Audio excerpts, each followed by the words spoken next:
de la Tongji University de Shanghái. Bueno, Plácido es español, de Sevilla. Ha estado muchos años dando clase en Sevilla, inclusive ha trabajado en el Instituto Andaluz de Patrimonio durante varios años y actualmente es profesor asociado en la universidad, en la Tongji University. Y sigue dedicándose a temas de patrimonio en Shanghái y alrededores y en China, y tiene una serie de iniciativas muy interesantes, parte de un grupo de investigación que se dedica justamente a temas de patrimonio en China.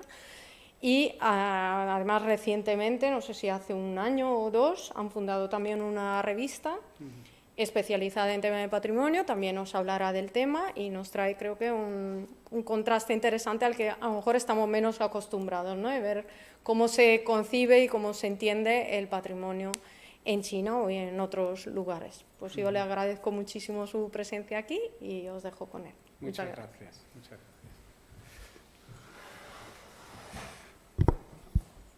Buenas tardes y bueno, gracias en primer lugar a Camila y a Fernando por la invitación tan amable para estar con ustedes aquí hoy. Voy a hacer una presentación que va a tratar acerca de una cuestión que pienso es importante reseñar, que es el interés creciente que existe ahora mismo en China y en Shanghái en concreto acerca del patrimonio. Y cómo actualmente pienso que podemos encontrar un contexto bastante único, muy excepcional en cuanto a la velocidad y a la intensidad con la que se producen todo tipo de actuaciones y de intervenciones relacionadas con el patrimonio. Para leer un poco más allá de ellas, sobre todo, pienso que es importante también insistir en el carácter que tiene el patrimonio como herramienta de poder, ¿no? Y como herramienta de construcción del espacio que cada vez es más importante, y eso lo reseñaré en mi presentación. Y bueno, y espero también que el caso de Shanghái sirva también para motivar a la reflexión acerca de cuestiones que tienen que ver con el patrimonio que ocurren en nuestro entorno más inmediato, hablemos de Occidente, hablemos de Europa, hablemos de nuestro país, para ver cómo también muchas de estas cuestiones que nos pueden parecer exóticas en principio son también trasladables en muchas ocasiones a nuestro contexto más inmediato. Antes de comenzar, había pedido también hablar brevemente de la revista que editamos en la Universidad Tongji, que se llama Build Heritage. Es una revista de acceso libre, tenemos página web que ahora mostraré la dirección, de publicación trimestral. Contamos con sistemas de peer review externos, con un proceso editorial al que dedicamos también bastante esfuerzo, bastante intensidad, y en el que la Universidad Tongji ha apostado con bastante interés. Ahora mismo estamos trabajando de manera independiente, vamos a empezar a funcionar a partir de enero del año que viene con la editorial Springer, con lo cual pues es una revista que poco a poco va ganando relevancia. Tenemos también la suerte de poder colaborar con un equipo editorial bastante eficiente, con un editorial board también con personas de bastante prestigio, y que poco a poco pues nos van ayudando. Bueno, antes de continuar, voy a hacer la presentación en español, pero tengo las diapositivas en inglés porque pienso que también es interesante si luego va a estar en YouTube, que pueda leerse para un público más amplio. Como decía, sobre todo en la revista, refiriéndonos a Build Heritage como un concepto muy amplio que no solamente se refiere al patrimonio arquitectónico entendido de manera ortodoxa, sino que abarcamos lo urbano, abarcamos también la escala del paisaje y todo aquello que actualmente tiene trascendencia o muestra una relación entre construcción del espacio y memoria que ahora mismo, como decía, en China es una cuestión de interés primordial. Aquí tienen la página web, buildheritage.net. Es una revista, como he dicho, de acceso libre, y bueno, espero que los contenidos, sirviendo también de plataforma entre Oriente y Occidente en una manera de entender el patrimonio que aspira a ser global, que aspira a ser abierta, plural e internacional, pues les interesen y que bueno, consideren también en el futuro posibilidades de colaborar con nosotros. Voy a pasar a hablar de Shanghái. No sé cuántos de ustedes han estado en Shanghái. Como es una ciudad de la que se oye mucho y bueno, que tiene también una historia bastante rica y de vinculación con Occidente bastante intensa, traigo un vídeo de YouTube que, bueno, no es un vídeo patrimonial, pero que interesa especialmente para ver cuál es la imagen de ciudad que actualmente se está generando. Y lo que pasaré a continuación es a vincular esta imagen de la ciudad con la construcción de la idea de patrimonio que actualmente está en curso en Shanghái y que, bueno, pienso que tiene una manera bastante arraigada en el lugar acerca de cómo se hacen las cosas, pero que también tiene una aspiración y unas implicaciones completamente globales. Paso a poner el vídeo. Como digo, es un vídeo no tomado al azar, pero bueno, en el que se ve la escala de la ciudad, se ve esta imagen de dinamismo. Ese día había sol, que es algo que en Shanghái no ocurre con frecuencia. Ven ustedes la parte de abajo de esa imagen, es el tejido histórico de los Lilong, del que voy a hablar a continuación.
Bueno, pues el vídeo, la verdad es que me interesa sobre todo pienso que es interesante en el sentido en que hoy día sabemos todos que la imagen de la ciudad es cada vez más importante y esta presencia de la arquitectura y esta presencia del medio construido como caracterizador de la identidad de una ciudad es necesario entenderlo no como una moda, porque fuimos testigos en los años 90 de cómo el sistema de los Star Architects se convirtió prácticamente en hegemónico, ¿no?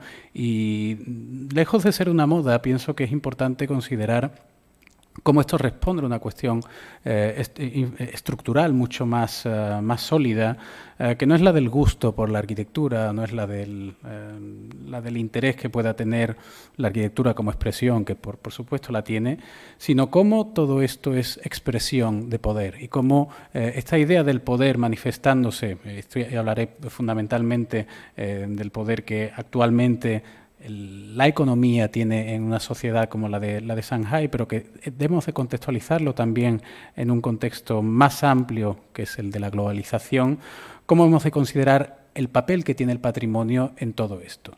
Y pienso que es importante pensar que el patrimonio ha dejado de ser una cuestión de resistencia, ¿no? Que lo ha sido durante mucho tiempo y en sus orígenes se planteaba como la idea de la oposición al cambio, ¿no? Del fomentar una cierta idea de aguantar, y especialmente a partir del siglo XIX en adelante con la revolución industrial, un cierto estado de las cosas que está llamado naturalmente a cambiarse.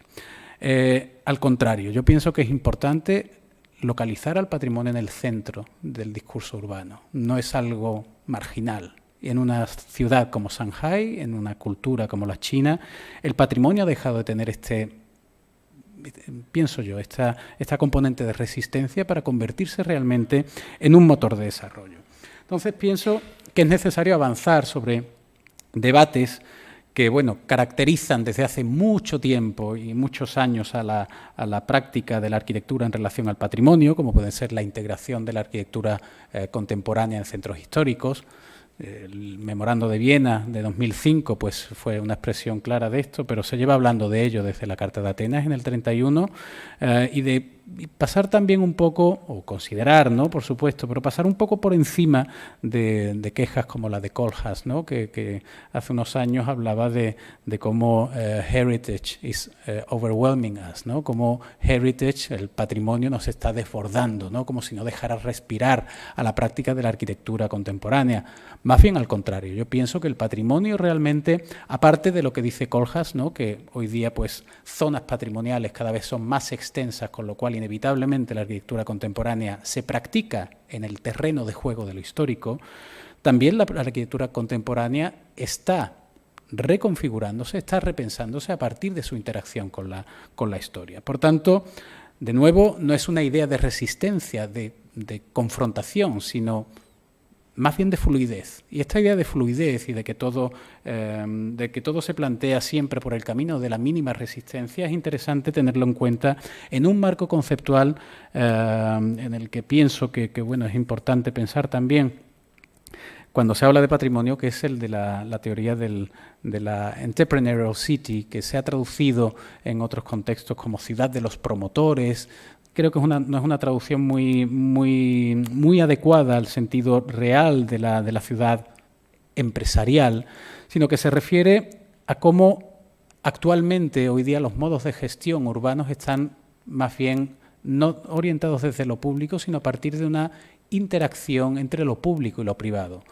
Hoy día, desde hace muchos años en Estados Unidos, la figura del manager de la ciudad es incluso más importante que la política del alcalde, ¿no? Esta idea del management, esta idea de introducir esta componente del interés, el beneficio económico dentro de la gestión de lo público, a nosotros en Europa nos resulta como muy chocante, pero es práctica habitual en otros muchos lugares del mundo. Y en China es un marco en el que necesariamente hay que contar, y pienso también con una escala mayor. La cuestión es cómo en este marco de la ciudad empresarial es necesario pensar en la trascendencia que tiene para el patrimonio. Cómo actualmente la idea de los valores, que es la base de la conservación en temas de patrimonio, está hoy día cambiando y tornándose hacia una hacia un foco en la experiencia, es decir, nos hemos movido en un desplazamiento desde el patrimonio como objeto para pasar a patrimonio como valor, que es algo más abstracto, hasta pasar a lo contemporáneo, que es el patrimonio como la experiencia que tiene la gente visitando un lugar, practicando un rito, etcétera, etcétera, que es un discurso enormemente contemporáneo sobre el cual también hay que reflexionar a partir del arranque de la globalización en los años 90. ¿Por qué ha existido o qué es lo que sustenta esto desde mi punto de vista a nivel teórico? En primer lugar, hay un cambio completo en el concepto de autenticidad. Lo auténtico, antiguamente, pues es un concepto que se aplicaba, por ejemplo, para las obras de arte, ¿no? Un Picasso es un Picasso o no es un Picasso. Pero lo auténtico ha dejado de tener esta componente de sí-no, tan verificable inmediatamente, y se convierte en un concepto del que hablaré a continuación, que es bastante ambiguo. En segundo lugar, hay una idea del ensamblaje, del assemblage.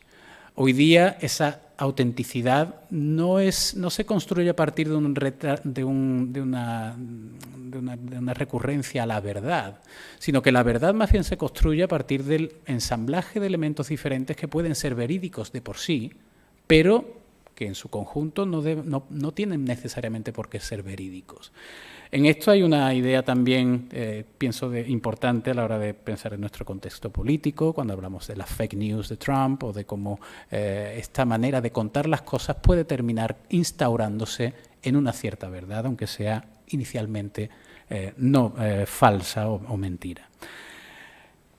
A nivel teórico, y esto van a ser una serie de diapositivas con letras, pasaré luego a mostrar casos concretos, con lo cual tal vez la exposición se vuelva más agradable visualmente, pero pienso que es importante insistir en esto, en cómo en el año 89, justo en el momento en el que parece que con el fin del muro de Berlín, la caída del sistema comunista en el este de Europa, se abría de repente lo que Fukuyama llamó el fin de la historia, como ya a partir de entonces el capitalismo no tendría barreras, no tendría límites, y una serie de pensadores, entre los cuales David Harvey, yo pienso que es fundamental tener en cuenta, empezaron a plantearse no este optimismo que existía en todo el mundo acerca de las nuevas condiciones de los sistemas políticos occidentales, sino cuáles eran los problemas, o al menos plantearse de manera crítica qué es lo que podía ocurrir una vez que la empresa o esta mentalidad de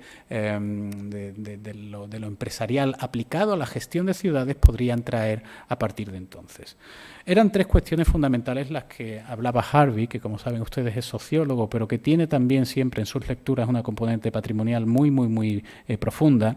En primer lugar, hablaba de cómo el movimiento moderno, la cultura de la modernidad, había resultado en una cierta homogeneización de las ciudades, en general del paisaje construido, y que a partir de ese momento, y esto es resultado también de la crisis de la modernidad que en Occidente arranca a finales de los años 60, era necesario buscar alternativas, esa homogeneización para fomentar el aprecio por la identidad de los lugares. En segundo lugar, se asistía también al final de la manera moderna de planear la ciudad.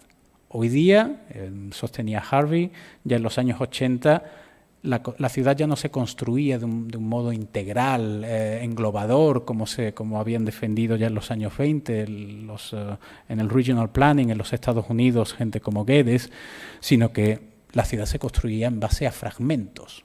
No había una visión integral acerca de cuál debía ser la ciudad del futuro. En último lugar, también decía Harvey que las ciudades y el desarrollo de las ciudades necesitaban de nuevas narrativas, que esto es una cuestión muy importante, es una palabra que hoy día se usa mucho. ¿Cómo se muestran hoy día las ciudades como lugares excitantes, creativos, seguros, en los cuales vivir y en los cuales mostrarse como lugares atractivos? En este sentido, la imagen de la ciudad empezaba a ser algo que podía también comercializarse. Había unas condiciones de contorno en las cuales Logan y Moloch aportaron de una manera decisiva al hablar de dos conceptos, unos que son el Urban Regime Theories y otros las Growth Machine. Las Urban Regime decían precisamente lo que comentábamos anteriormente, un nuevo régimen urbano en el cual la alianza entre promotores y el gobierno daba lugar a contextos institucionales enormemente flexibles, es decir, para favorecer la implantación o el apoyo del capital privado en lo público era necesario cambiar el marco legislativo, con lo cual la idea del Estado o de lo público como ente que tutela la conservación del patrimonio dejaba de ser de una certeza absoluta y pasaba a ser también discutible o relativa. En segundo lugar están las teorías de la Growth Machine, como esa alianza realmente tiene un efecto y que opera a partir de operaciones muy concretas, como puedan ser, por ejemplo, las manipulaciones en el precio del suelo, que es algo que corresponde también a lo público, por ejemplo, qué cantidad de suelo se libera, cómo el planeamiento también determina edificabilidades, ocupaciones, etcétera, etcétera, como todo eso también termina siendo casi los ingredientes que ponemos en juego en una receta para conseguir el producto final, que es la ciudad atractiva, como atraer turismo, como traer inversiones, como traer, por tanto, inversión económica que siga aumentando este crecimiento. Todo esto es posible a través de lo que hemos visto en el vídeo anterior, el branding, cómo la ciudad se vende hacia el exterior, ¿no? En esto se detectan también diferentes tendencias. En primer lugar, la de la estetización de las ciudades. La ciudad tiene que ser bella. Y esto era algo que parecía que formaba parte del siglo XIX, pero hoy día estamos volviendo a esta manera, bueno, lo podríamos decir que es un poco antigua, ¿no? Old fashion de pensar, pero totalmente lo contrario, es totalmente contemporánea, ¿no? Como esto, llevado a China, como contaré posteriormente, pues se lleva incluso a políticas oficiales de embellecimiento urbano, que constituyen hoy día una de las prioridades a la hora de la gestión en las ciudades. En segundo lugar, cómo la ciudad es algo que se vende en el mercado. Y para ello, pues todo tipo de recursos, como puedan ser congresos, eventos internacionales, la presencia de ciudades. Ya no era como lo de Spain is different, que se vendía España en los mercados internacionales. No, ya no hay que vender España. Hay que vender Valencia, hay que vender París, hay que vender Shanghái, dentro de un mercado global en el que todas estas ciudades compiten. Todo esto se basa en un apoyo fundamental que es lo que se llama la signature architecture. Toda esta arquitectura de los años 90, el sistema de los Star Architects, que comenzó en los años 90 sobre todo, como sustento edificado de estas políticas de embellecimiento y de promoción de la imagen de las ciudades. ¿Cuáles son las consecuencias?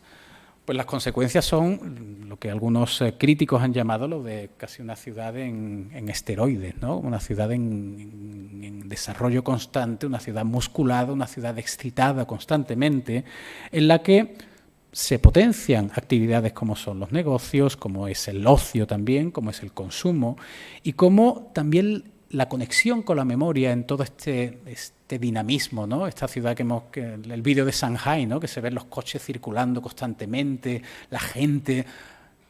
Es necesario también ofrecer una alternativa, ¿no? Que la gente no vive constantemente en el coche a 90 por hora atravesando la ciudad. Es necesario también compensar con una cierta idea de permanencia. No todo es fluido, no todo es móvil. Es necesario pensar también cuál es la sustancia que queda. Y ahí es donde encontramos el patrimonio, ahí es donde encontramos el papel fundamental de la memoria en la ciudad contemporánea. Es necesario también con ello, y en esto conectaríamos con la lectura de Harvey acerca del carácter de las ciudades, el ofrecer una imagen humana, ¿no? Una imagen de la ciudad amable, que se ha llamado también en algunos proyectos de investigación recientes, donde se fomenta la identidad y donde aparecen anclas, ¿no? La gente necesita realmente estas referencias, como pueden ser la historia, la cultura y el patrimonio. Respecto a esto, hay dos ideas de qué es lo que hay que elegir a la hora de pensar qué es lo que se conserva en la ciudad contemporánea. Y es importante pensar en cómo a partir de 2008 y con la crisis económica salvaje que todavía sigue teniendo sus efectos, las maneras de pensar han cambiado de manera muy importante en un contexto como es UNESCO. Tengan en cuenta, por ejemplo, como la discusión que hoy día ya se ha consolidado como paisaje urbano histórico, empezó en el año 2005 acerca de cómo integrar la arquitectura moderna en los centros históricos, ¿no? El caso de Viena, el caso de Colonia y tantos otros, donde, bueno, pues parecía que los Star Architects encontraban una cierta resistencia.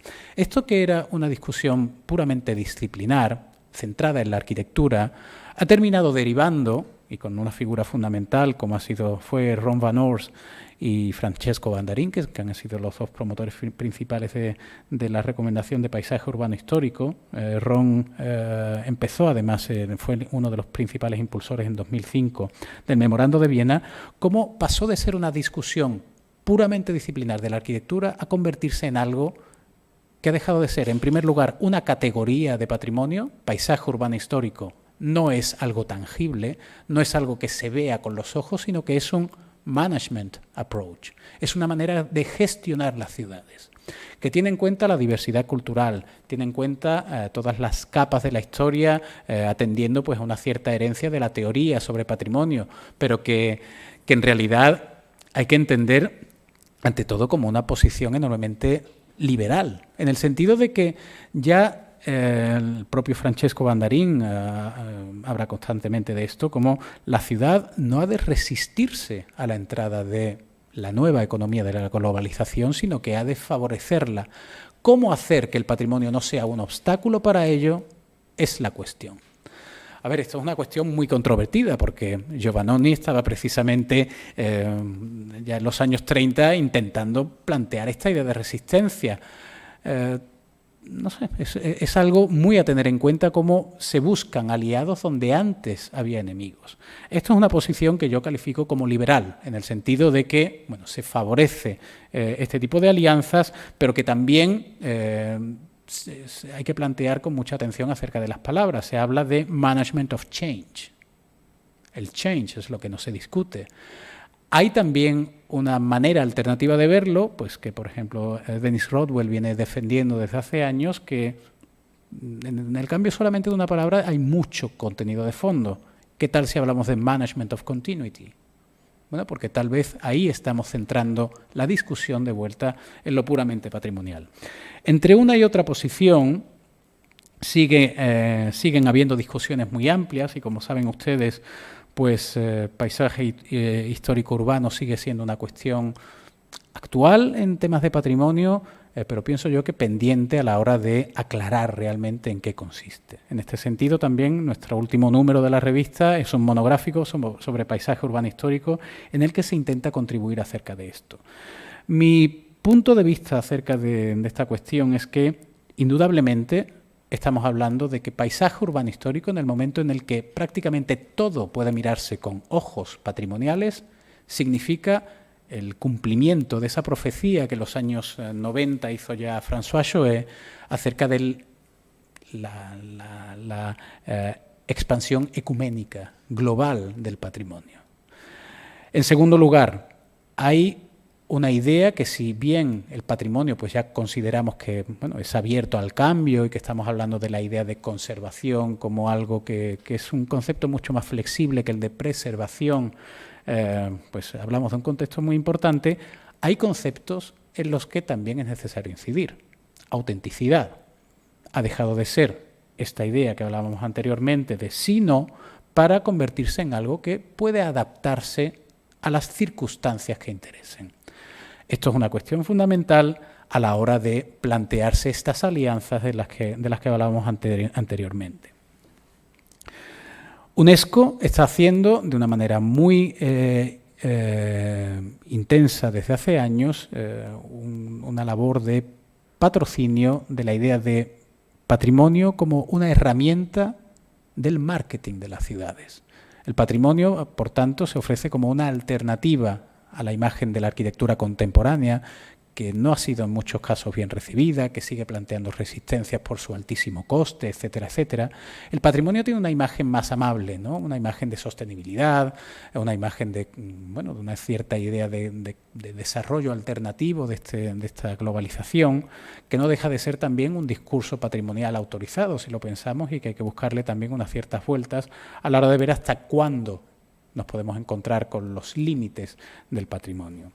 Pero básicamente, y pienso que esta frase que traigo de Ashworth en el segundo párrafo de la presentación, se trata de convertir el patrimonio en una idea de transformar el patrimonio, o sea, de transformar el pasado en la experiencia, una experiencia actual. En ese sentido, Ashworth decía como el objetivo no era solamente preservar, sino usar el pasado en el presente.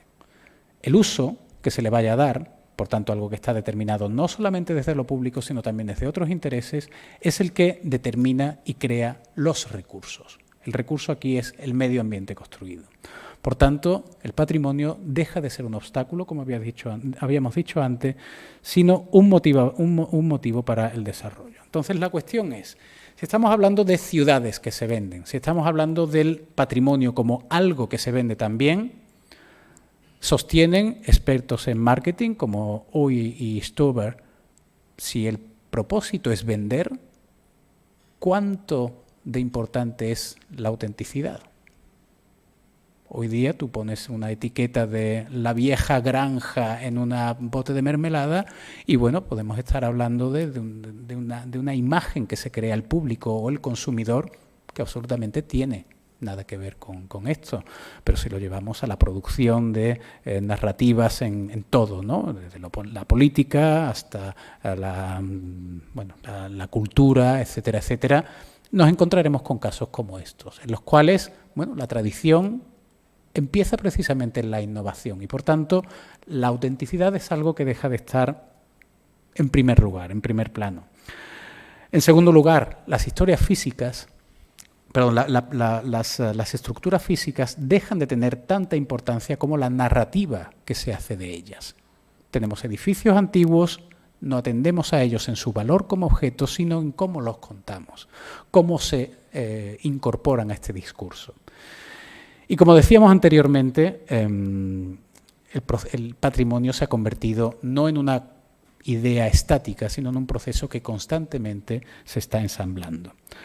Nos situamos, por tanto, en una situación que es el marco en el que se va a desplazar ahora esta presentación, que es el caso de China, un lugar en el cual este marco de alianza entre promotores privados, entre empresa privada y la gestión pública, se encuentra presente desde que en el año 78, se han cumplido 40 años, Deng Xiaoping abrió el país, abrió la economía del país, abrió la sociedad del país en lo que se llamó el Opening Up and Reform, que introdujo una serie de cambios por los cuales la gestión, que había estado centrada fundamentalmente en el Estado, pasó a estar participada cada vez en mayor manera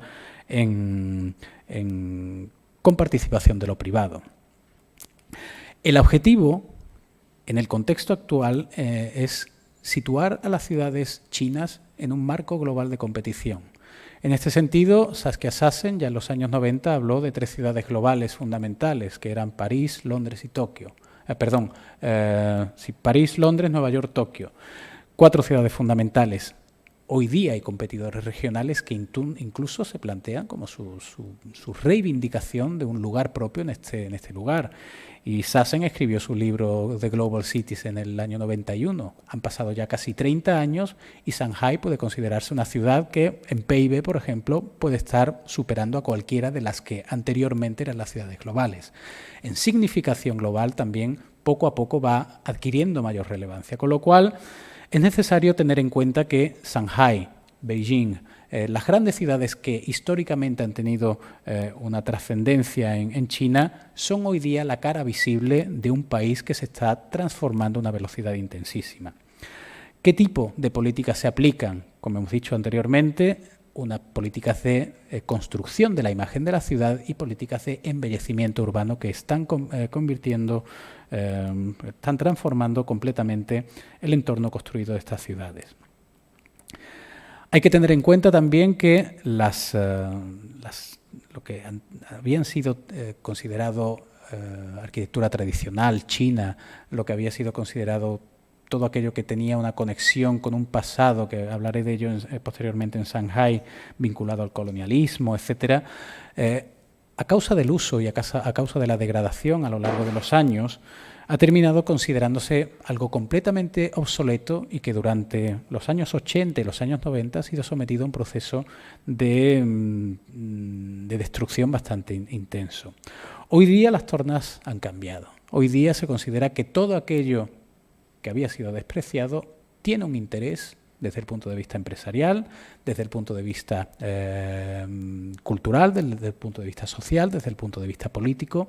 Y lo que voy a desarrollar a continuación en estas 5 imágenes que van a seguir va a ser una caracterización de por qué hoy día Shanghái es una ciudad del patrimonio.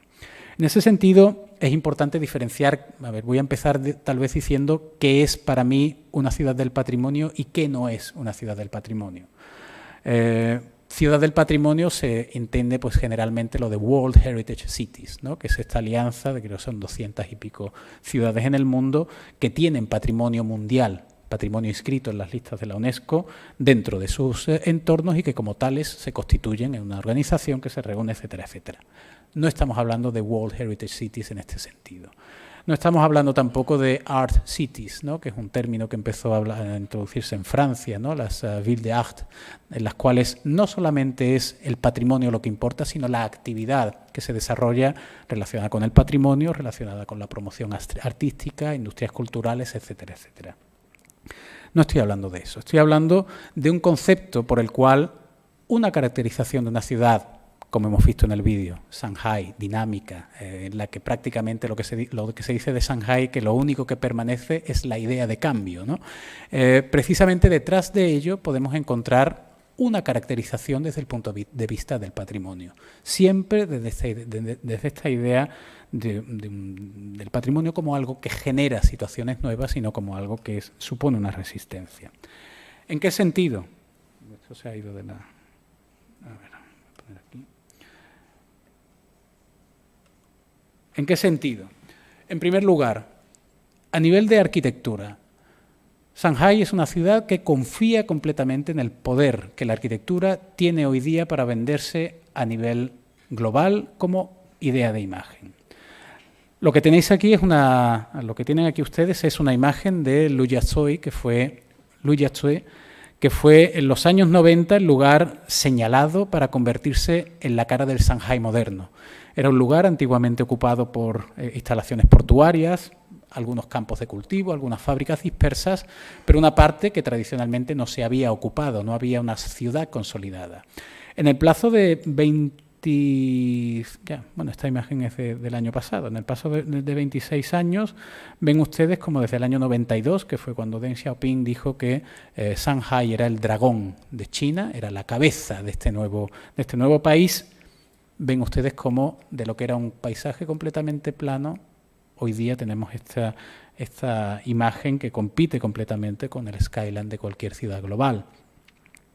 Hemos de tener en cuenta que no solamente es esto, sino también otro modo de entender las conexiones simbólicas con la ciudad. Anteriormente han visto ustedes cómo en el vídeo hay una relación entre las dos orillas del río Huangpu, que es este que ven ustedes, de una ciudad histórica que es la del Huaitang, la del Bund, la de la arquitectura histórica de los años 20 y los años 30, que en su día se consideró como la imagen reconocible del Shanghái de los rascacielos, donde iba la gente a hacerse fotos. Hoy día la gente va a hacerse fotos no al Bund, sino va precisamente a hacerse fotos con este fondo. Las tornas van cambiando, ¿no? Y esta producción de la imagen que choca, ¿no? De la imagen que... Bueno, yo la primera vez que estuve aquí, bueno, quienes compañeros y amigos que han estado aquí recientemente, no sé si coincidís conmigo, la llegada allí al Bund es de quedarse como... ¡oh! ¿No? De wow, ¿no? Esta arquitectura del wow realmente Shanghái la ha conseguido. En segundo lugar, como a nivel de la conexión con la historia. Hemos empezado por arquitectura, conexión con la historia. Se desarrolla una idea autóctona de qué significa lo moderno. ¿A qué me refiero con esto? A que la historia deja de ser una linealidad interpretable, ¿no?, que empieza en el momento A y termina en el momento B, sino que la historia se construye a través del ensamblaje de fragmentos. ¿Qué fragmento es el que predomina hoy día en Shanghái? Si queremos vender una imagen de ciudad abierta al comercio, de ciudad moderna, etcétera, etcétera. La imagen de la ciudad de los años 20, de los años 30. Una ciudad cosmopolita, una ciudad completamente abierta al exterior. Se decía que Shanghái era la perla del Oriente, era el París del Oriente, era una ciudad que competía de tú a tú en arquitectura del Art Deco con ciudades como Nueva York o como París. Hay que tener en cuenta la evolución de esta ciudad a lo largo del tiempo, como a partir de 1949, con la liberación, con la llegada del Partido Comunista al poder, ese discurso del cosmopolitismo entró completamente en el olvido. Y cómo había una justificación histórica también en una memoria del colonialismo, que hay que tener en cuenta, para el cual los años del Shanghái resplandeciente, que están idealizados en los años 20 y los años 30, para el pueblo chino eran también una etapa de humillación, ¿no? Había ciertas zonas en la ciudad de Shanghái donde los chinos sencillamente no podían entrar. Ese régimen de apartheid, ¿no?, que operó en Shanghái durante muchos años, desde los años 50 del siglo XIX hasta los años 30, bueno, ya hasta después de la Segunda Guerra Mundial, fue completamente olvidado. ¿Qué ocurre a partir de 1978 cuando el país se abre al resto del mundo? Que esta idea de apertura encontraba en Shanghái su lugar donde esto se había producido con mayor intensidad. ¿Qué es lo que ocurre? Pues que a partir de 1978 cambian completamente las tornas de nuevo. Y la idea de una ciudad proletaria, que es la que imperó durante más de 30 años,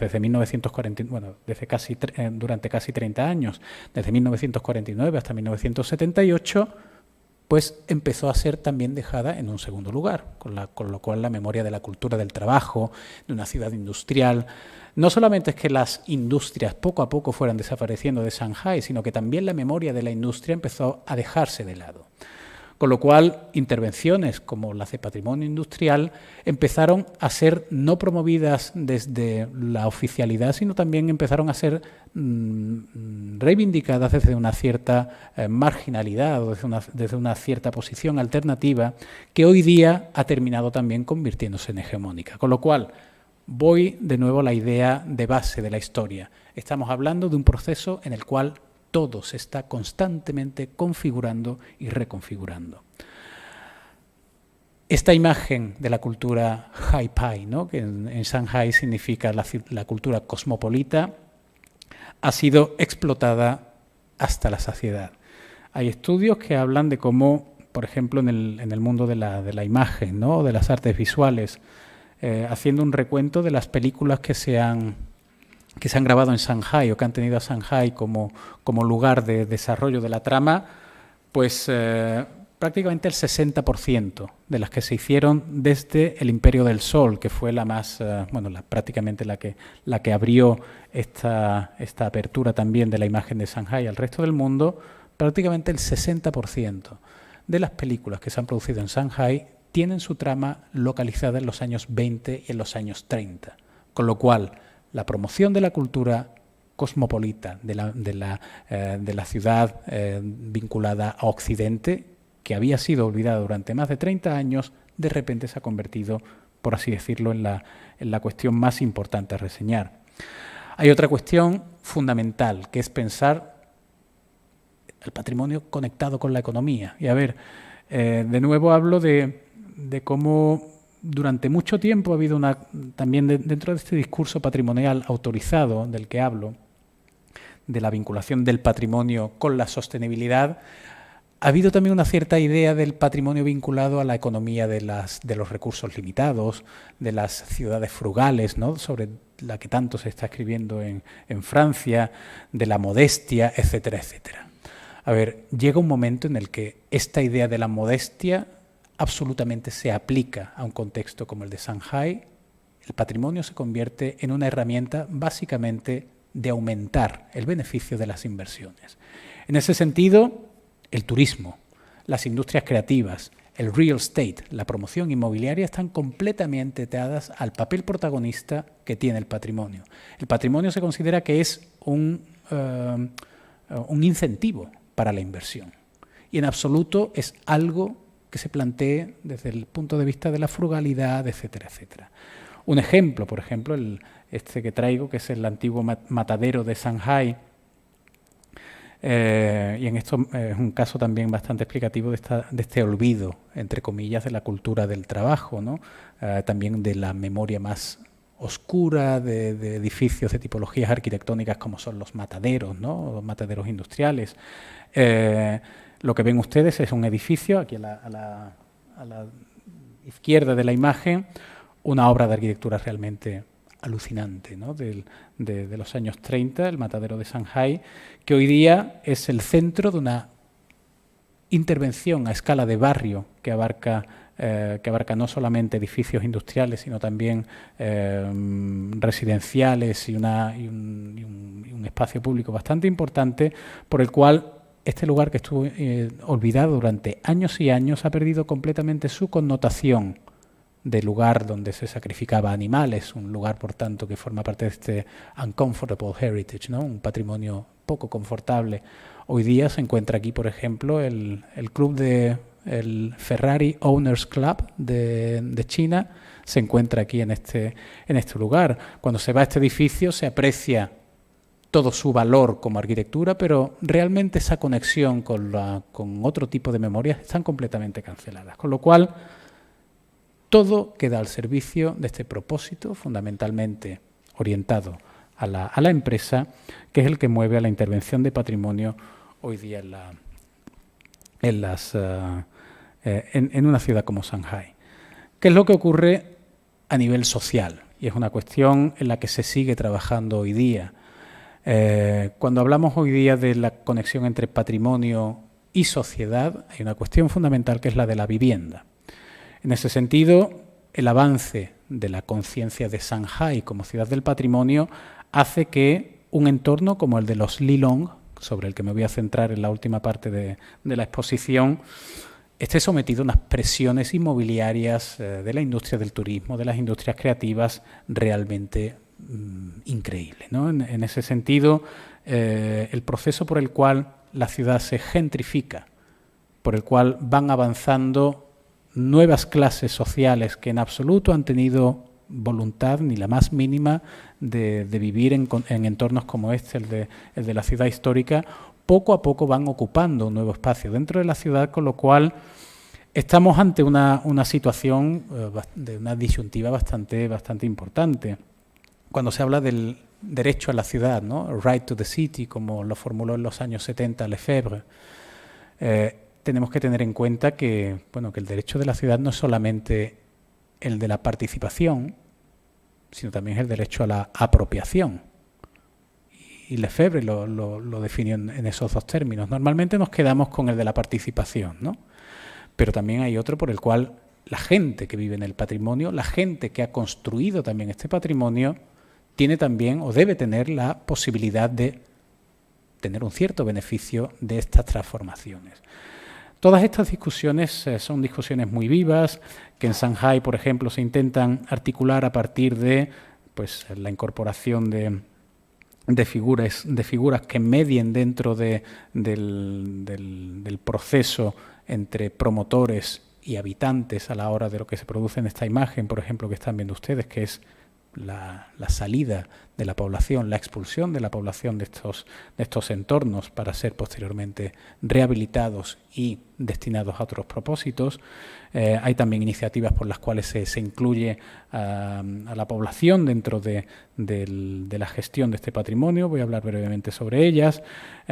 Sigue siendo hoy día una cuestión bastante controvertida, que no es propia de Shanghái, no es exclusiva de Shanghái, de gentrificación se lleva hablando en Occidente desde los años 60 y que podemos hacer extensiva también a un entorno global mucho más amplio. Volvemos a la autenticidad. ¿Qué es lo que ocurre en este sentido? Si todo fluye, el patrimonio deja de ser esta idea de resistencia. Estamos hablando de una evolución del concepto de qué es lo auténtico. Existía una definición muy objetiva, si podemos llamarlo así, establecida en la Carta de Venecia en el año 64, hace ya más de 50 años. Una definición prácticamente heredera de la historia del arte de sí, no.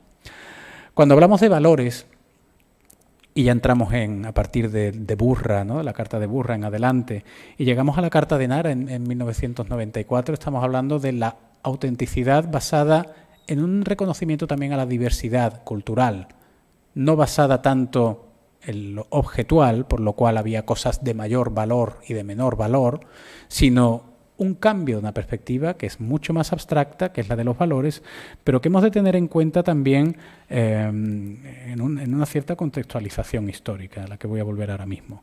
Por último, a una idea de la autenticidad como un concepto que prácticamente desaparece de la recomendación de paisaje urbano histórico. Año 1994, 2 años después de que China, Deng Xiaoping, declarara Shanghái ciudad, bueno, en la cabeza del dragón, en el cual empezaron a tener lugar demoliciones masivas, una atención a un contexto en el cual el capitalismo, para avanzar, necesitaba imperiosamente también de deshacerse de gran parte de su patrimonio construido. ¿Nos llevamos las manos a la cabeza? Bueno, también es el resultado de la ciudad de la luz, ¿no?, París. ¿Qué es lo que queda del París medieval? ¿No? Hoy día no nos planteamos en absoluto cuestionar la permanencia del París tal y como lo conocemos hoy, pero en cierto sentido se planteaba una cierta idea de justicia histórica a la hora de flexibilizar esta idea de qué se puede y no se puede hacer en patrimonio. Esto lleva también como he dicho, desde el punto de vista de la economía, de la experiencia, en el auge de un nuevo concepto que es el de la recreación histórica, que es algo que ha tenido mucho predicamento, sobre todo en el tema de la interpretación del patrimonio, pero que en absoluto ha tenido nada que ver tradicionalmente con la idea de una preservación patrimonial. Hoy día la recreación de entornos construidos forma parte de las prioridades en las intervenciones en patrimonio, como voy a mostrar a continuación.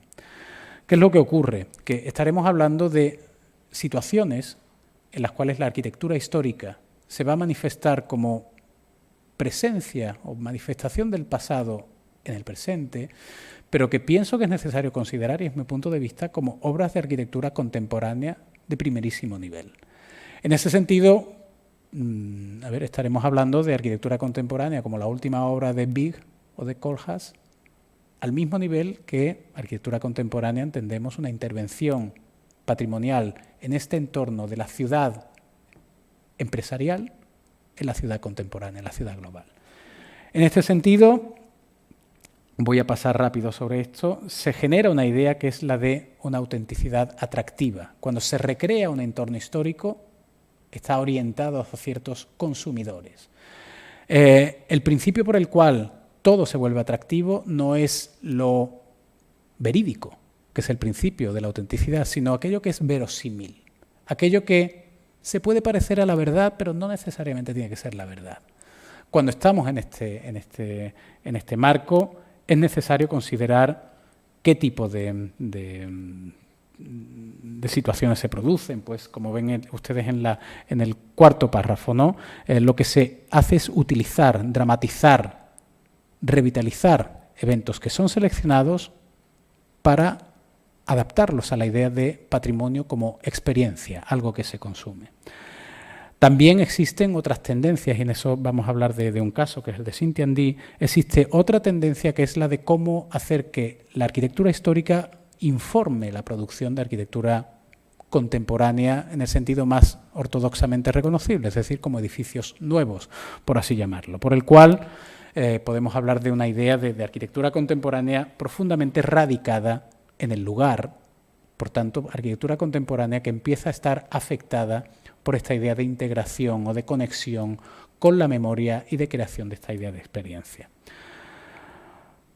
Paso a comentar sobre el mapa de Shanghái.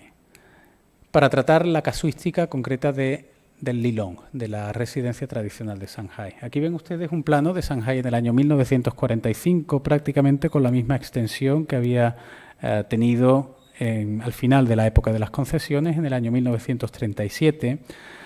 Lo que ven ustedes en la parte derecha, no sé si hay un puntero, pero en la parte derecha ven ustedes, dentro del mapa general, a la derecha del río es la zona de Pudong, que es la que hoy día está poblada de grandes rascacielos.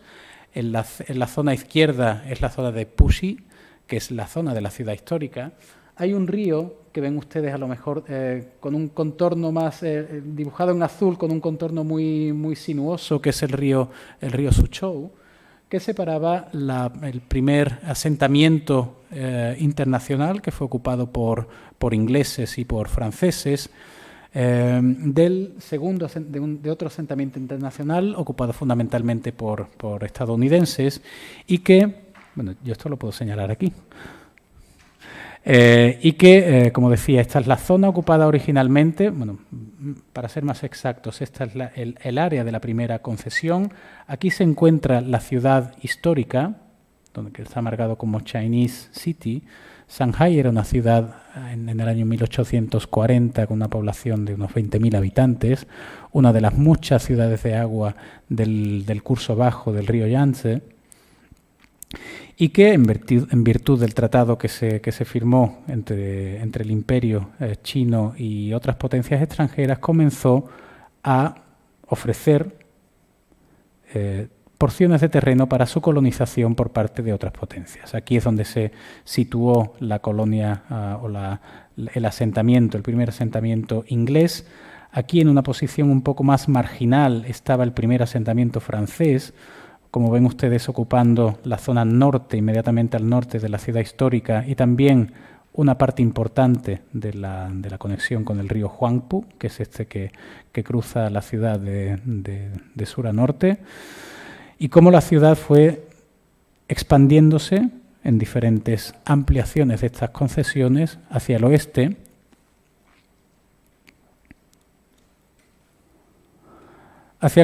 hacia este contorno que ven ustedes, que es el que se mantiene hasta... Ay, muchas gracias. Muchas gracias. Que se mantiene hoy día como límite de la concesión. Por tanto, ven ustedes aquí en detalle cuál era la extensión de esa concesión originaria. La zona a la que me voy a referir, que es un caso muy concreto, el de Xintiandi, que considero paradigmático en la manera de entender el patrimonio en China, se encuentra situado en lo que fue el límite de la primera concesión que recibieron los franceses en esta zona, que se sitúa exactamente aquí. Es una zona que estuvo tradicionalmente ocupada por esta colonia extranjera, que es bastante deprimida a nivel social, fue bastante deprimida a nivel social, pero que, como vamos a ver, es paradigmática de cómo se ha convertido, por así decirlo, en una auténtica mina, ¿no?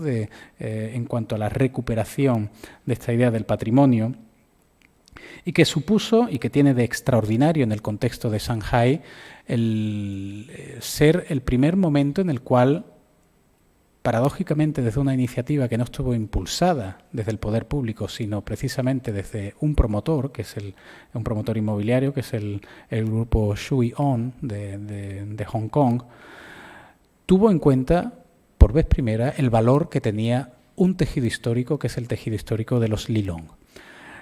Aquí tienen una imagen de un Lilong que podemos decir que es por así decirlo, paradigmático, o por así decirlo, muy más explicativo en cuanto a la estructura. Lilong en chino es esta zona urbana que queda delimitada. Es, por así decirlo, un entorno completamente cerrado al exterior, generalmente con una puerta en su extremo sur, en algunos casos con una puerta en un extremo norte. Como ven ustedes, este es el Li, lo que se llama la calle principal del Lilong, Estas son las, a modo de espina de pez, las calles secundarias, los callejones a partir de los cuales se accede al interior de las viviendas, que como ven ustedes están orientadas siempre en dirección norte-sur. Esto forma parte de la cultura china, del Feng Shui, de cómo la vivienda en China siempre ha de estar, tiene esta orientación, y de cómo se trata de un producto enormemente especulativo. Ven ustedes que el grado de ocupación de este solar es prácticamente el máximo, solamente dejando el mínimo imprescindible para facilitar el acceso a las diferentes parcelas. En el interior del Li Long ven ustedes que hay diferentes tipos, diferentes configuraciones, con una vía principal, o bien con dos vías paralelas, o con una sola vía a la que se añaden. Hay diferentes configuraciones, lo que queda siempre es esta idea enormemente jerárquica, por la cual estamos hablando siempre de una idea muy propia de la cultura china, que es la construcción, y hablamos en esto de una conexión con el modo de pensar las ciudades que describía Harvey, de la ciudad que se construye por fragmentos, ¿no? La ciudad china se construye también por fragmentos, y en el interior de este entorno que constituye una manzana podríamos encontrar siempre alrededor una serie de locales comerciales que son los que sirven de membrana de transición entre el espacio totalmente público y el espacio más privado, y este universo completamente aislado, que es el del Li Long, que bueno, tienen aquí una imagen de su estampa cotidiana. Dentro de los Li Long, que es una tipología urbana, existe una tipología arquitectónica específica que se llama el Shikumen. Shikumen significa literalmente la casa de la puerta de piedra. Ven ustedes que se caracteriza por su imagen exterior por estos portales de piedra, enormemente ricos, ¿no? Y tienen una diversidad y una riqueza realmente impresionante, a través de los cuales se accedía al espacio privado de la vivienda, que eran viviendas ocupadas generalmente por una sola familia. Podían existir lilongs compartidos, shikumen compartidos, pero normalmente eran viviendas que pertenecían a una sola familia. La estructura era una estructura enormemente híbrida, ¿no? En el sentido de que juntaba la idea de casa tradicional china, siempre estructurada en base a la presencia de un patio, con un espacio central, dos salas laterales que abrazan a ese patio, convirtiéndolo en un entorno enormemente cerrado. Una casa china tradicional pues tendría otro patio trasero, que por tratarse el Li Long de una tipología totalmente especulativa se reducía al mínimo. Esto termina siendo un patio de luces, al norte del cual se sitúan las estancias, pues que son cocinas, aseos, todo aquello orientado al norte que nos requiere de iluminación solar directa. Por tanto, un tipo de vivienda mezcla de tipología china tradicional con tipología especulativa importada de las row houses inglesas, que era un producto fundamentalmente especulativo. Como vemos, se trataba originalmente de una tipología ocupada por una sola familia, que en su planta baja, vemos aquí en esta ilustración del libro de Li, como en su planta baja pues mostraba sus zonas nobles, el lugar donde se reunía la familia. Una planta alta pues ocupada por las habitaciones, siempre estamos hablando de 2 plantas de altura, y luego otros espacios como la buhardilla, que a lo mejor podían considerarse espacios de alquiler, se alquilaban a gente ajena a la familia, o bien otras estancias situadas en el ámbito norte, siempre un núcleo familiar vinculado al jardín, vinculado a este patio, y luego las estancias pues de aseo, cocina, etcétera, etcétera. A partir de esto es una tipología que estuvo manteniéndose así durante pues más de 100 años. En el año 1949, con la liberación y con la llegada del Partido Comunista, un nuevo sistema se impone, una nueva legislación acerca de la propiedad es la que empieza a aplicarse, por la cual la propiedad privada deja de ser algo que puedan detentar los individuos, la propiedad privada desaparece, el suelo se convierte en propiedad del Estado, los inmuebles en China son propiedad del Estado y lo que se confiere a los habitantes es un derecho de uso, por el cual la gente dejan de existir una sociedad de propietarios para existir una sociedad de inquilinos. ¿Qué es lo que ocurre en los Lilong? A partir de 1952, que es cuando empieza a aplicarse la nueva ley del suelo, la nueva ley de propiedad, estas propiedades privadas se subdividen y cada habitación pasa a estar ocupada por una familia.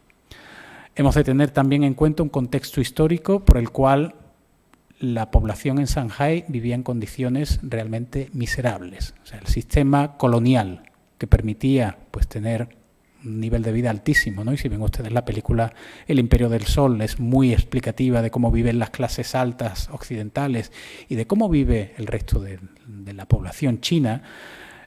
Aquí había como una cierta idea de equilibrar la situación y se consideró básicamente que el espacio disponible que tenían viviendas de gran generosidad en dimensiones, pues podía resolver un problema habitacional que realmente era gravísimo. ¿Qué es lo que ocurrió? Que el problema era tan grave que esta solución terminó siendo una solución que se quedaba corta. Y lo que produjo a largo plazo fue un proceso de ocupación cada vez más intensa y de subdivisión del espacio, por la cual, hemos de tener en cuenta que a lo mejor el espacio se subdividía, pero la infraestructura no era actualizable. En un Lilong podrían vivir, siguen viviendo hoy día en muchos casos en el centro de Shanghái, 10, 12 familias que usaban la cocina que utilizaba anteriormente una sola familia, que usaba el aseo que tenía anteriormente una sola familia, con la cual las condiciones de vida a largo plazo fueron poco a poco degradándose y el Lilong terminó convirtiéndose en un auténtico lugar de tugurización, un ejemplo de tugurización, de todo aquello que es un proceso pues característico de las grandes periferias de ciudades globales, como podemos encontrar en Río de Janeiro, en México, en Yakarta. Todo eso ocurre en la periferia de las ciudades. Aquí, en este caso concreto, en China, en el caso de Shanghái, ese proceso de llegada de población de otros entornos dentro del mismo país a la ciudad tenía un marco, un lugar de acogida inmediato que es el Lilong, que es donde los inmigrantes pagan menos alquiler, donde las condiciones de vida son mucho más modestas y donde las condiciones de mantenimiento del parque de viviendas pues son realmente obsoletas, ¿no?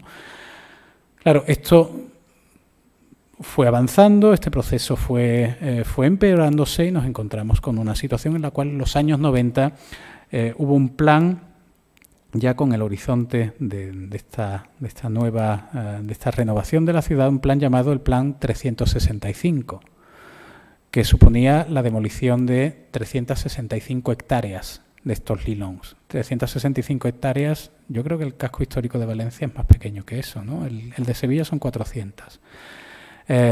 Imagínense ustedes, es un plan que se llevó a cabo, un plan que fue efectivo, supuso pues una destrucción patrimonial de una envergadura enorme, cuando no existían ningún tipo de cautelas acerca de la protección del patrimonio. Pero insisto, hay que plantearse también el estado de degradación en el que esta gente vivía, ¿no? Y el estado de una auténtica catástrofe en la que se encontraba este tejido de los Lilong. Por lo tanto, hay que tener en cuenta muchos factores, no solamente de la protección del patrimonio, sino básicamente de dignidad humana a la hora de vivir en los centros históricos.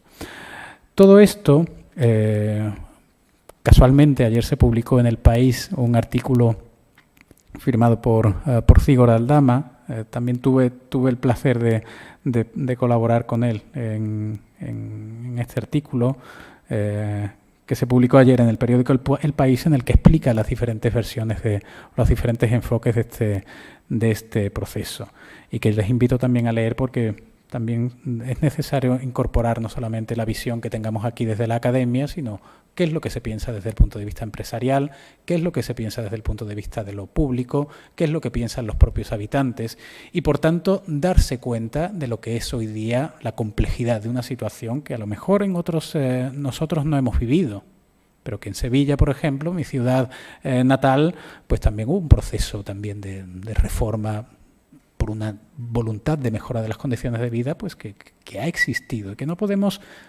aislarnos o que no podemos obviar en ningún momento. ¿Qué tipo de respuestas se han ofrecido? Pues la comercialización de este tipo de espacios, teniendo en cuenta también en algunos casos la participación de la propia población, como ha sido el caso de Tianxifang, que hoy día es uno de los principales destinos turísticos de Shanghái, porque combina, pienso en una proporción bastante interesante, el mantenimiento de la población que originalmente ha vivido en este entorno, con la introducción realmente masiva, ¿no?, de comercios y de tiendas destinadas al público fundamentalmente extranjero.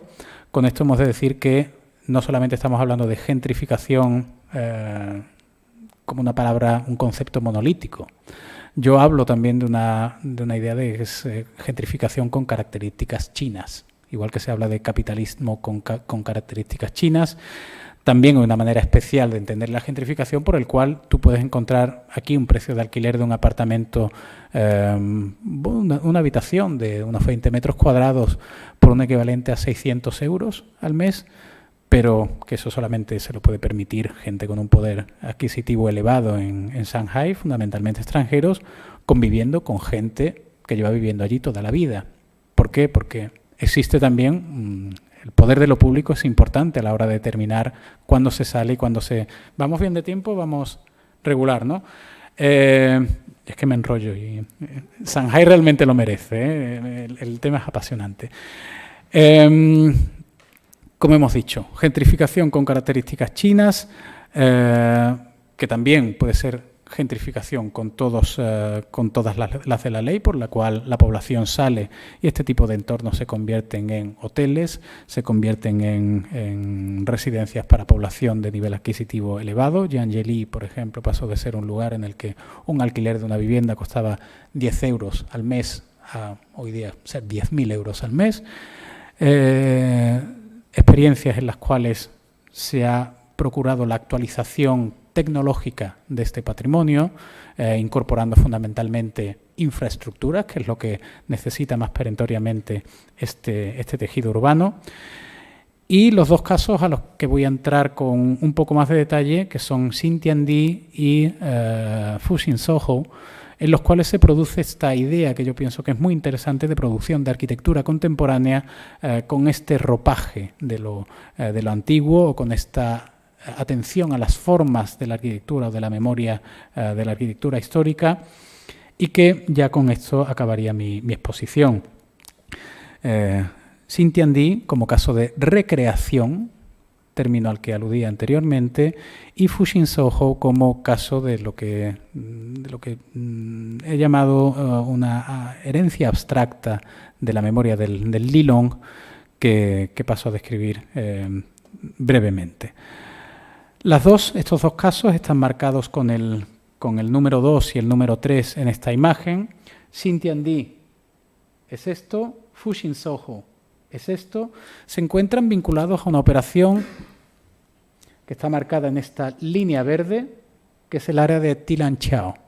Tilanchao es un área especial de desarrollo, resultado de un acuerdo entre un grupo empresarial de Hong Kong, que es el Shuyong, uno de los promotores inmobiliarios más importantes de Asia, junto al distrito de Xuhui, por el cual el promotor se hace cargo del desarrollo de una promoción a cambio, y esto ahí es una cuestión muy importante a tener en cuenta, a cambio del mantenimiento de la memoria histórica de este lugar que estoy señalando. Tilanchao tenía 70.000 residentes. Hoy día, de los residentes originales, pues ven ustedes que queda aquí una pequeña esquina. Aquí se está construyendo una torre de 300 metros de alto. Todo esto es un proceso que ya se ha sustituido por otra tipología completamente diferente. Lilongs como este que he mostrado en una fotografía anterior están en proceso de transición.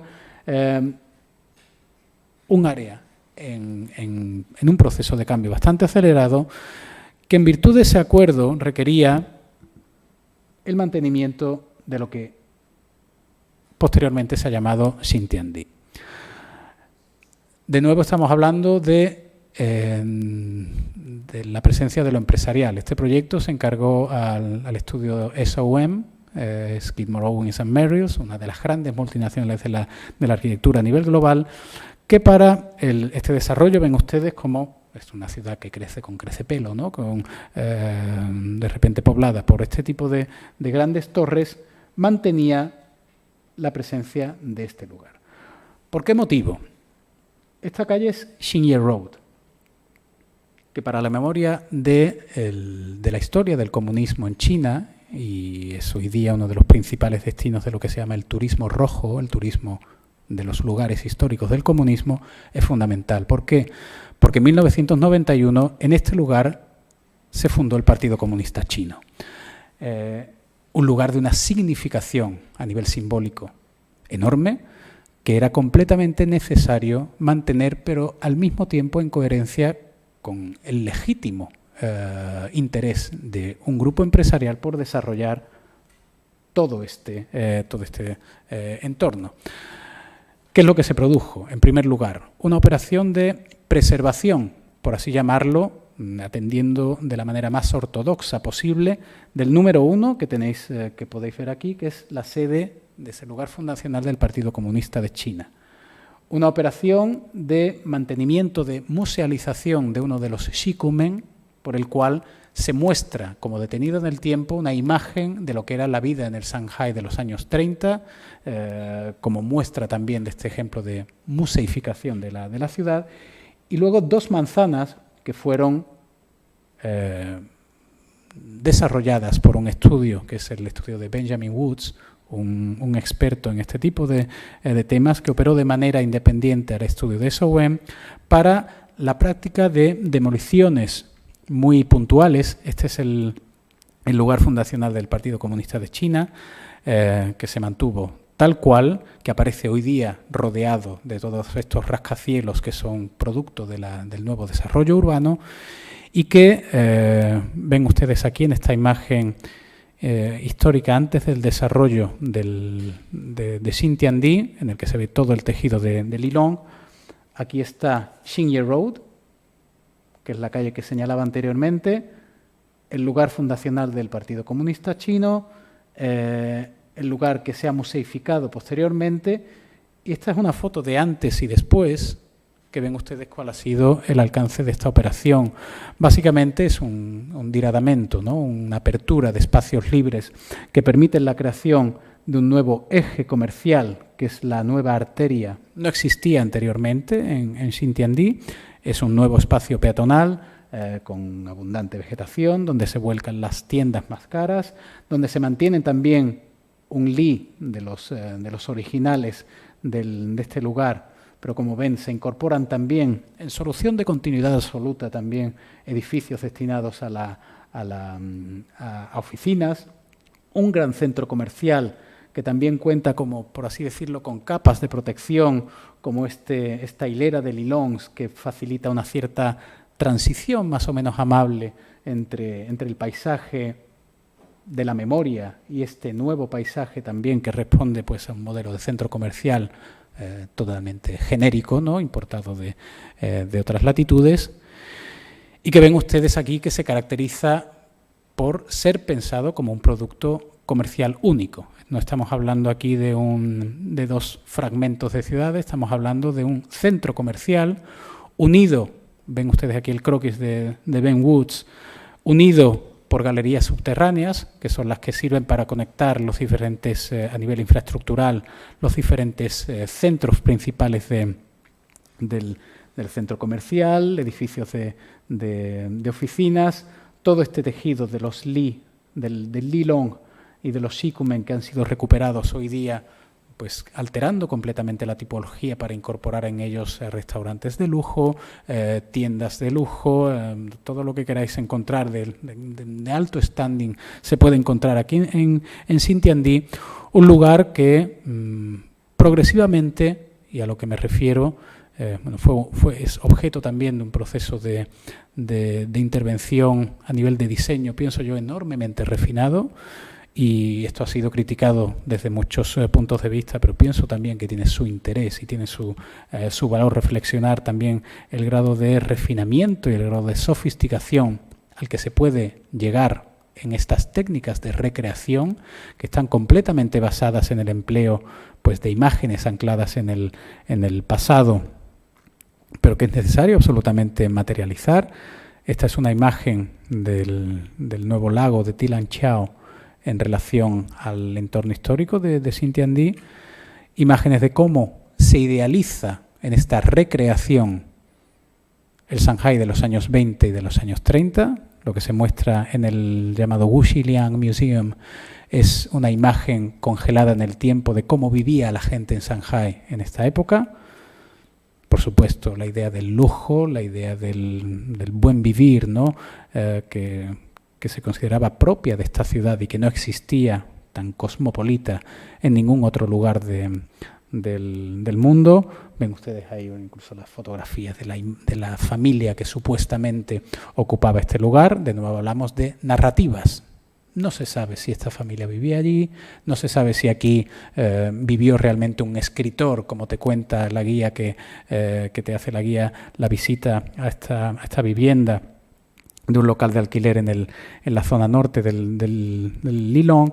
Lo que importa ante todo es recrear, ofrecer esta imagen que luego inevitablemente, por el poder de atracción que tiene Sin Tian Di y por una idea muy importante de la que ya habló Veblen a finales del siglo XIX, la cultura de la emulación, de cómo la gente necesita emular, reproducir los comportamientos de aquello que desea para progresar socialmente, se ha convertido en un lugar, pues la gente se casa en Shanghái y va a hacerse fotos a este sitio porque realmente es bonito, realmente tiene belleza. ¿Qué es lo que ocurre? Que bueno, nosotros desde nuestras posiciones más ortodoxas del patrimonio nos rajamos las vestiduras y decimos que bueno, esto es una aberración. Bueno, desde cierto punto de vista puede serlo, pero ¿qué tal si pensamos en Sin Tian Di como modelo que luego está siendo reproducido hasta la saciedad, no solamente en Shanghái, sino en otros lugares de China? Hay un efecto que es el efecto Sin Tian Di, que es el paralelo al efecto Guggenheim. En China, en lo que se refiere a patrimonio, existen hoy día, ven ustedes aquí imágenes de Wuhan Tiandi. ¿Por qué? Porque esta es la ciudad de Wuhan. Hay otro que es el Chongqing Tiandi, porque esta es la ciudad de Chongqing. Y como esto, creo que hay ya como 10 o 12 reproducciones de Sin Tian Di, son una manera de ir avanzando progresivamente y trasladando esta nueva narrativa que, insisto, se convierte en punta de lanza de una reforma social mucho más profunda, de un mensaje que atañe a lo político, que atañe a lo social, que atañe a lo cultural, de una envergadura que pienso yo que solamente existe en China, pero que, tratándose de un discurso tan poderoso, hemos de considerar también hasta qué punto también podemos encontrarlo en otras ciudades en Occidente, ¿no? Por lo tanto, la capacidad, el efecto rebote, ¿no?, que tiene la globalización, pienso que es totalmente necesario tenerlo en cuenta. Muy brevemente paso a ver cómo esta resonancia de Sin Tian Di no solamente se hace extensiva a su reproducción literal en otros lugares en China y también en Shanghái, sino también a cómo está afectando la producción de arquitectura contemporánea en el solar contiguo, que es Fuxing Soho. Ven ustedes el Lilong que existía anteriormente, con presencia de una arquitectura histórica, una iglesia de 1925 que se mantiene hoy día, un edificio residencial que se mantiene también. La memoria del Lilong absolutamente quedó borrada. Hay que decir también que Sin Tian Di fue fundamental para que, a partir de su éxito, Sin Tian Di se concluyó en 2001 y fue un auténtico éxito comercial, de público, todo el mundo quería ir a Sin Tian Di. En 2003 se promulgó o fue aprobada la primera normativa relativa a la protección de áreas urbanas en Shanghái, como resultado del éxito empresarial que tuvo. A partir de ahí, la normativa de 2004 insistió también en esta necesidad de proteger no los objetos arquitectónicos, sino los entornos urbanos. Este caso del que hablo está fuera de un área protegida, pero sirve para ver cómo la resonancia de la memoria del Lilong sigue estando presente también en la arquitectura contemporánea, con lo cual estaremos hablando de un proceso, diría yo, sarcástico. ¿En qué sentido? En el sentido del que ya no es necesario, como hizo Ben Woods, vaciar la arquitectura histórica y llenarla de un nuevo programa, sino que solamente con la recreación de esta apariencia de la arquitectura histórica, de hacer una abstracción de la imagen del Lilong, podemos obtener un producto perfectamente equiparable. El caso de Fushing Road Soho, de Fushing Soho, se trata, como ven ustedes, igualmente de un centro comercial. Detrás de esta imagen de fragmentación de la planta del edificio, de la planta del edificio, porque no deja de ser un gran edificio, aunque tenga forma de ciudad. Ven ustedes cómo se trata de grandes núcleos unidos de forma subterránea, también conectados a la infraestructura de metro, que por supuesto cuenta también con, ven ustedes, una torre, que es la que maximiza el beneficio empresarial de esta operación, pero ven ustedes cómo existe ya esta idea de un camuflaje, ¿no? De una cierta continuidad del tejido circundante de los Lilong que todavía no han desaparecido, con los nuevos Lilong, con los nuevos Sikumen, que son recreados por la oficina de GMP, de Von Gerkan Mark & Partner, que están creando, pues, a partir de esta idea de la recreación hecha de una manera completamente abstracta, este nuevo paisaje urbano, arquitectónico, no sabemos realmente dónde se encuentran los límites, por el cual un tipo de vivienda que originalmente eran viviendas unifamiliares, que luego terminaron siendo viviendas plurifamiliares en esta situación de contingencia, hoy día se ha convertido en algo, pues, provisto de un contenido completamente diferente, como es un centro comercial, que poco a poco va ganando cada vez más, está en competencia completa con Xintiandi, que pertenece a otro promotor. Estamos hablando aquí de operaciones inmobiliarias. En el fondo, esto es Soho, que es otra de las grandes inmobiliarias chinas, que tiene su propio producto, que se vende con otra arquitectura, en un entorno histórico, con otro tipo de armas, pero que se convierten progresivamente en lugares cada vez más vividos por la población, y que hemos de pensar hasta qué punto no estaremos asistiendo a un proceso de creación de una nueva tradición. ¿Hasta qué medida estamos hablando de un nuevo patrimonio en esto que nos pueda parecer tan chocante, de una arquitectura que está sarcásticamente, en el sentido de arrancar literalmente la piel de la arquitectura histórica, de imitar sus movimientos, como hacían los antiguos romanos, ¿no? en el sarcasmus? No estaremos hablando de una nueva tradición patrimonial, no estaremos hablando de algo que pueda tener continuidad en el futuro y realmente caracterizar a Shanghái dentro de unos años.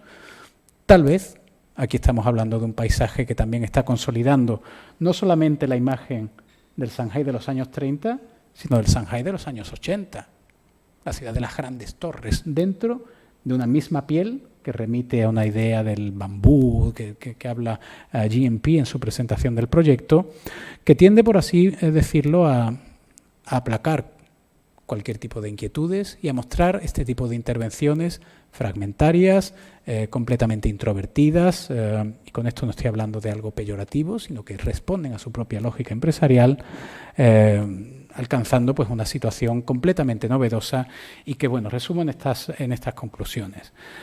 En primer lugar, es importante distinguir entre lo que es conservación patrimonial, que pienso que es algo que sigue aplicándose en muchos casos a la arquitectura y al patrimonio urbano. No estamos hablando de un abandono completo, estaremos hablando de conservación patrimonial a aquella que atiende no solamente a los factores empresariales que hemos dicho, por el cual dejan fuera a la población, sino que tienen en consideración a la gente que vive, que tienen en cuenta todo tipo de variables que atienden a la complejidad del patrimonio hoy día. Por tanto, una idea de autenticidad sí podría ser aplicable a este tipo de casos, pero en todo aquello que está vinculado al fomento de una experiencia, al fomento de una imagen, estaríamos hablando ya claramente de cómo se cultiva una idea de una autenticidad atractiva.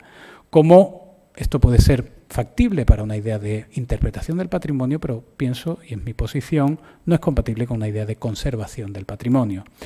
Detrás de ello hay dos vías principales que son las que he presentado. Por un lado, la recreación patrimonial, que anteriormente pues, se recreaban batallas, se recreaban lo que se llama el patrimonio inmaterial de una forma bastante recurrente. Hoy día estamos hablando de una recreación del patrimonio construido ya con una extensión y una envergadura bastante considerable.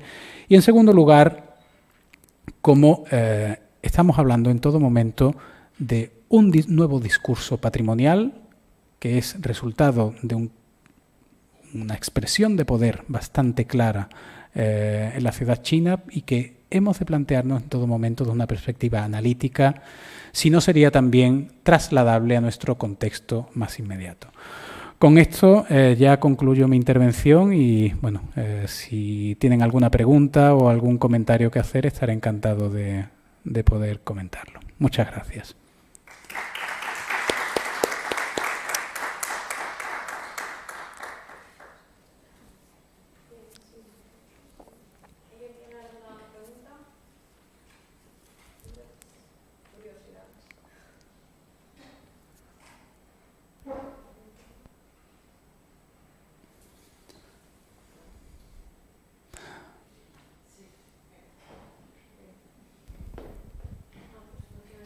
Hola, bueno, antes de nada, muchas gracias por la presentación. Me ha parecido muy interesante todo el recorrido desde esta interpretación de cómo uno podría llegar a entender el patrimonio más allá de estas perspectivas tradicionales. Y bueno, solamente comentar, yo particularmente trabajo en Chile en tema de patrimonio y nosotros nos encontramos constantemente con una situación que requiere pensar qué es lo que hacemos con lo que tenemos, ¿no? En nuestro caso son las catástrofes naturales. De hecho, esa es generalmente la línea del trabajo que hemos estado haciendo con un equipo allí, en el que nosotros nos preguntamos siempre cómo se conserva algo que ya no existe. Aquí esta es una situación de cómo reinterpreto algo que yo mismo estoy forzándome a tener que sacar para hacer vías a otras cosas, ¿no? Y me llama la atención como en dos lugares tan distintos se produce esta misma discusión y también tienen muchas menos inquietudes y mucho menos miedo a hacer esa reinterpretación o esa simulación del patrimonio que yo creo que en Europa nos vemos un poco espantados también, ¿no? O sea, como que es lo que tú mismo decías. Entonces, solamente una reflexión abierta de cómo en estos países que forman parte de un mundo que es el que ahora está emergiendo y aquí en Europa nos estamos quedando quizá un poquito más atrás, comparten esta perspectiva a pesar de estar tan lejos, aunque obviamente tiene distintos matices y distintas experimentaciones. Solo un comentario. Sí, además muy interesante y te lo agradezco porque pienso que a ver, lo realmente interesante de este tipo de contextos es como tú dices, no sé si falta de tapujos, a lo mejor suena mal, ¿no? Pero sí hay como hay más espontaneidad a la hora de plantear estas cuestiones y creo que eso es algo enormemente interesante. A ver, las ideas de la ortodoxia, si lo pensamos, por ejemplo, también aplicadas a la arquitectura moderna, ¿no? Que a lo largo del siglo XX había como un centro, ¿no? En el cual se pensaba que era lo moderno y eso se expandía y una dinámica de centro-periferia. Hoy día pienso que es importante descolonizar esa manera de pensar y ver cómo estas maneras de hacer, de producir patrimonio, a ver, yo pienso que están para quedarse, dependiendo también del lugar y del contexto. No estoy diciendo que este tipo de planteamientos sean trasladables a otro sitio, pero posiblemente estén siendo trasladados de forma más inadvertida de la que pensamos. Y luego, en otro lugar, también considero que la idea de idea de cambio que en todo momento está presente en una economía tan dinámica y una sociedad tan dinámica como la China, realmente favorece la adopción de propuestas que son enormemente experimentales en todos los sentidos.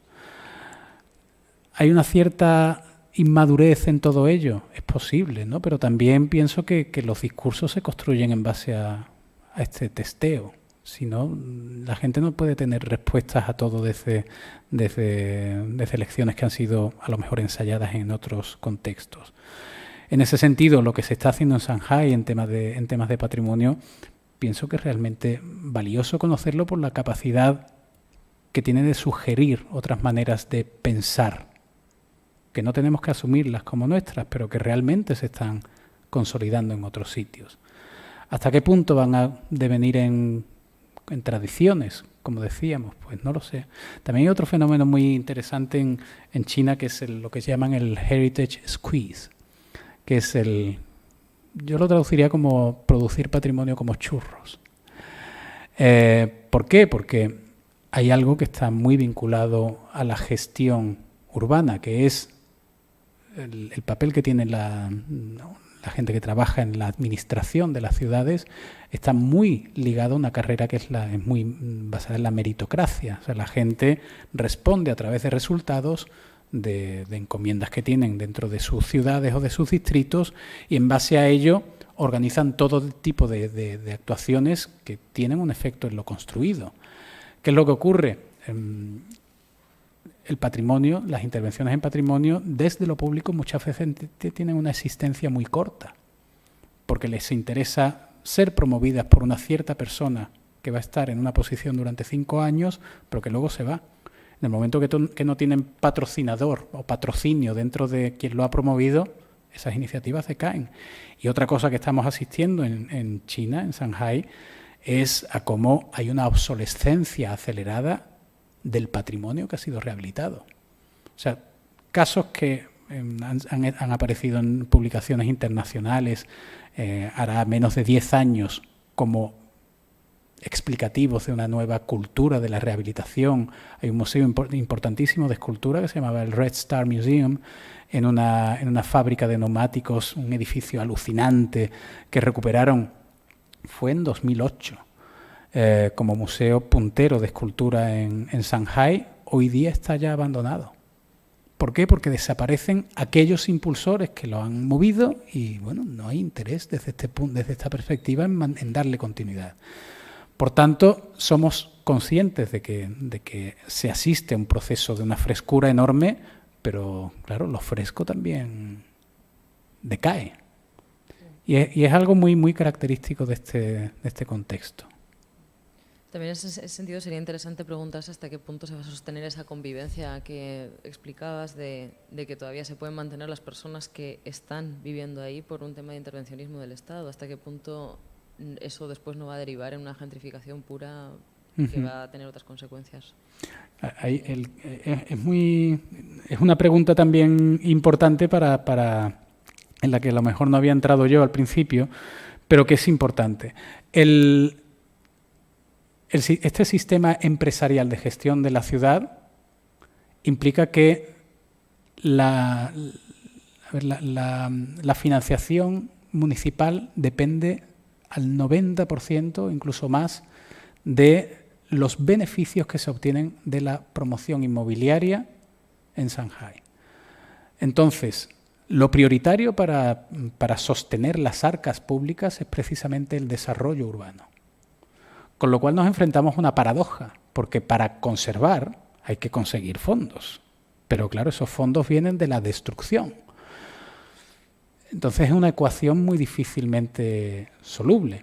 ¿Qué es lo que ocurre? Casos como Xintiandi, pues ahí fue una iniciativa del promotor que vio realmente el potencial que tenía aquello, pues aprendiendo de experiencias que ya se conocían en Europa y sobre todo en Estados Unidos, ¿no? donde estaban en Baltimore, ¿no? Donde ha habido ya ejemplos desde los años 70 muy explicativos de esta vertiente comercial del patrimonio.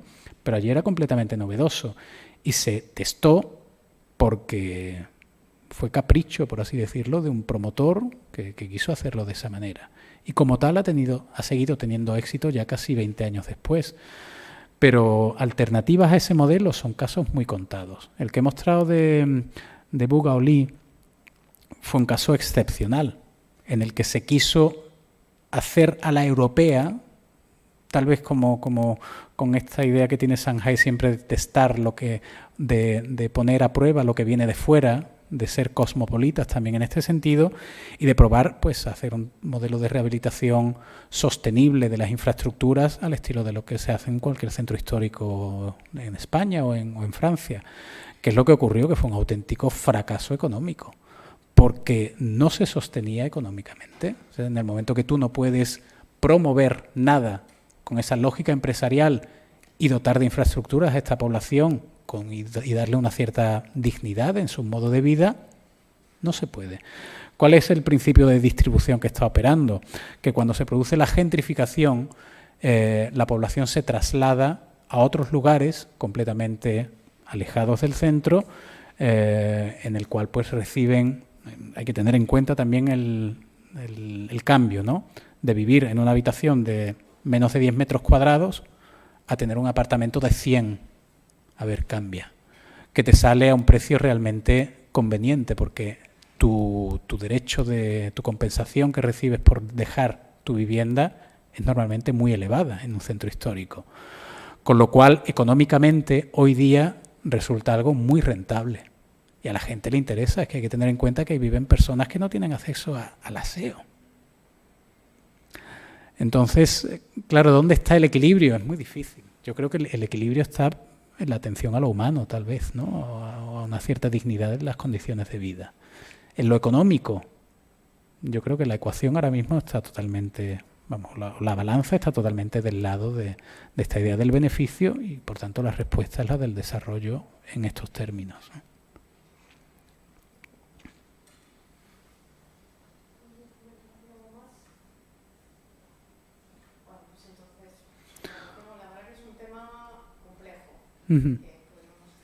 Sí, sí, sí. Muy bien. Muchísimas gracias a ustedes. Muchas gracias, muchas gracias.